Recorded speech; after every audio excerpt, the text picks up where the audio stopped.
evening, and welcome to Brutal Peace Theatre. Tonight, we present the second installment of our series, The Absolute Worst Honda Shadows Ever Made. On to the story. Now, thank you very much for enjoying the first installment of The Worst Honda Shadows Ever Made. Tonight, we're going to cover a very interesting bike, and that is the VT700. Now, the VT700 is a model born of necessity. It's a model that Honda did not plan for. It was the Hail Mary brought about by an economical climate in the Reagan era, and this included tariffs and a declining motorcycle market. Now, to understand the 700, we must look at the ill-fated VT500C.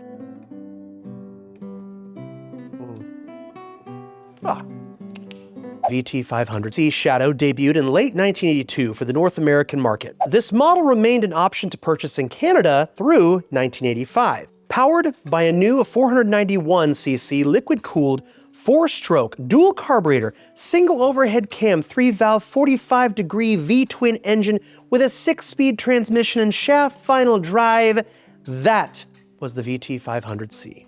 Sounded like a beautiful scene out of My Cousin Vinny. Marissa Tomei was hot, wasn't she? Smoking.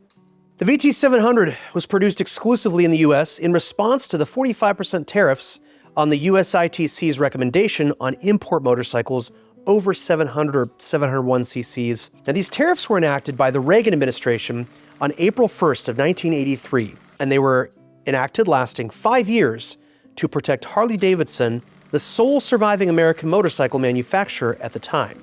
Harley had just been bought back from AMF in late 1981, and they were really struggling to regain their favor among the American motorcycle riding population. Now, the total tariffs on foreign motorcycles were as follows: 49.4%, 39.4%, 24.4%, 19.4%, and 14.4% in each year respectively until the tariff was lifted in 87. You may ask yourself, why wasn't it lifted in 88? And you'd be correct in asking this question, because Harley claimed they no longer needed the tariff relief to compete with the import bike market. So as a result of Harley no longer needing these tariffs, they went to the administration, and Reagan lifted the tariff on October 9th of 1987. Now, less than a decade before, Harley-Davidson had a 100% market share of 1,000cc or larger motorcycles within the US. Now, a decade later, its market share had fallen to less than 15%, so they clearly needed the help from the tariffs. Now, during this time, Harley-Davidson subsequently rejected offers of assistance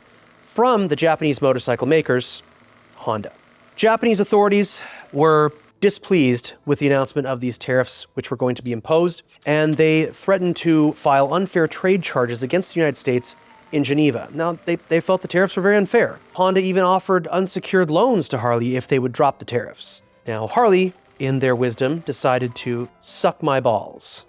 However, people have spread rumors that Honda bought parts of Harley. That's not true. There were other things that happened later in time where Harley was kind of under the table given billions of dollars to float their company, but that's a whole other story for another evening. Honda took the RC14E 45-degree V-twin engine and reduced its bore by 3 millimeters. That's 0.12 inches, I think. This created the smaller displacement. Now, they created the RC19E engine, which was not subject to the import tariff. The VT700 was a tariff buster bike, which allowed Honda to get through the tariffed years without losing too much in sales. However, as we spoke of earlier, this was not to be a successful move. The market was changing fast, and Honda needed to offer something else to the American markets. In 1987, they actually dropped production of the VT700, and 1988 would mark the year that they launched their venerable VT600 and the doomed VT800.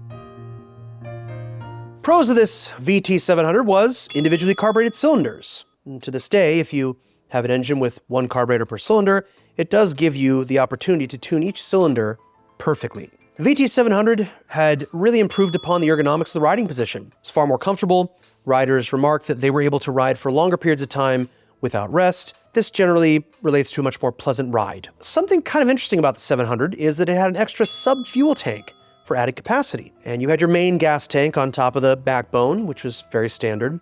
However, there was a small sub-tank right below the seat, which gave you extended riding time. Another pro, cruiser styling. They were really starting to dial in the style of a cruiser. It still wasn't quite there, but they were doing better. Another pro, It's a water-cooled engine, so you will have longer life and you will be able to maintain higher RPMs for longer periods of time without causing any stress or injury to the engine itself. And now a word from our sponsors. Hi. Maybe you have motorcycle part. You have a motorcycle, you need a parts. I like girls. I have a Cheez-It in my pocket. I saved it for you. Oh, motorcycle part from get one.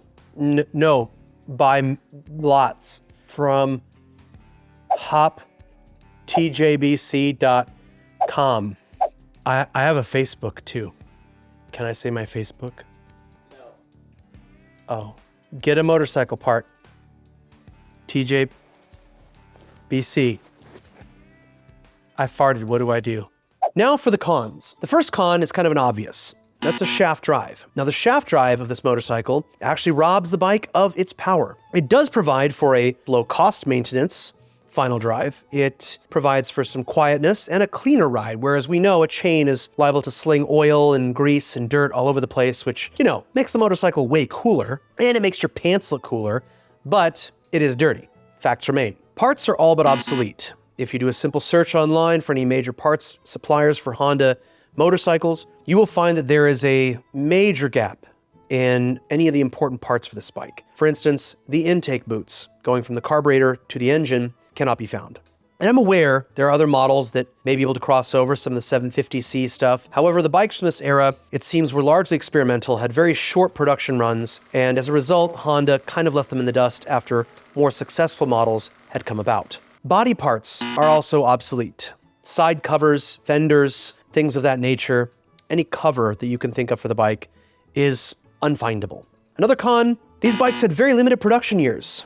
It's going to be very hard for you to find a replacement. Thankfully, if you do have a VT700, you can generally procure another model, another bike for very cheap and pirate parts off of it. The downside is rubber does have a shelf life. Rubber has a lifespan. Even if the bike was stored indoors, hermetically sealed, and, you know, sprinkled with holy water every 6 months, that rubber is just not going to be the same, especially if you pull the carburetors off to clean them. You put the carburetors back, I don't care how tight you tighten those clamps down, you're just never going to get the same seal again. In summation, the 700 was a brilliant move on Honda's part, honestly, because they were forced with the inability to sell a motorcycle they had just put all their time and energy into R&D. That was the VT750C. Luckily, they did bring back the VT750C in later years, and again, this faded model would have an innate ability to piss Harley off for some reason.